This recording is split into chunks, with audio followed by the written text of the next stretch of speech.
ನಮ್ಮ ಚಿತ್ರರಂಗದ ಕೊನೆಯ ಕೊಂಡಿ ಅಂತ ಅನ್ಕೊಂಡಿದ್ದೀನಿ. ಚಿತ್ರದ ರಂಗದ ಬಗ್ಗೆ ಏನ್ ಕೇಳಿದ್ರು ಪಟ್ ಪಟ್ ಅಂತ ಹೇಳ್ತಾ ಇದ್ರು. ಹೀಗಾಯ್ತು, ಈ ಸಿನಿಮಾ ಶೂಟಿಂಗ್ ಅಲ್ಲಿ ಹೀಗಾಯ್ತು ಹಾಗಾಯ್ತು ಅಂತೆಲ್ಲ ಹೇಳ್ತಾ ಇದ್ರು. ಒಬ್ಬ ಹಿರಿಯನಾಗಿ ನಮ್ಮ ಜೊತೆ ಇದ್ರು.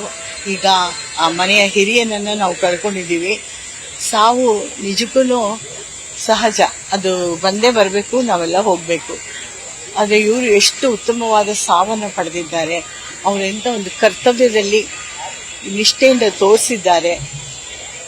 ಆ ಕರ್ತವ್ಯಕ್ಕೆ ಅವ್ರಿಗಂತ ಒಳ್ಳೆ ಸಾವು ಬಂದಿದೆ. ಎಷ್ಟೋ ಸಲ ಅವ್ರಿಗೆ ಹೃದಯಘಾತ ಆಯಿತು, ಆದರೂ ಸಹಿತ ಅದನ್ನೆಲ್ಲ ಮೀರಿ ಮತ್ತೆ ಸಿನಿಮಾಗಳನ್ನು ಮಾಡಿ ಮತ್ತೆ ನಿರ್ಮಾಪಕರಾಗಿ ಅವರು ಈ ಮನೆವರೆಗೂ ಬಂದಿದ್ದು ನೆಮ್ಮದಿಯಾದ ಒಂದು ಮರಣವನ್ನು ಅವರು ಪಡ್ಕೊಂಡಿದ್ದಾರೆ. ಅದಕ್ಕಾಗಿ ದೇವರಿಗೆ ಧನ್ಯವಾದ ಹೇಳಬೇಕು. ಈ ವಯಸ್ಸಲ್ಲಿ ಬೆಡ್ ರಿಡನ್ ಆಗಿ ತುಂಬ ಅವಸ್ಥೆ ಪಡೋದನ್ನು ನಾವು ನೋಡಿದ್ದೀವಿ.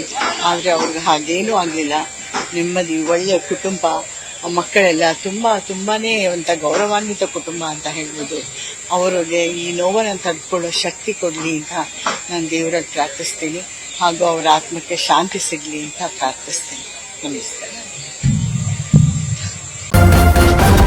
ನ್ಯೂಸ್ ಫಸ್ಟ್, ನಿರ್ಭೀತಿಯಿಂದ ನಿಮ್ಮ ಪರವಾಗಿ.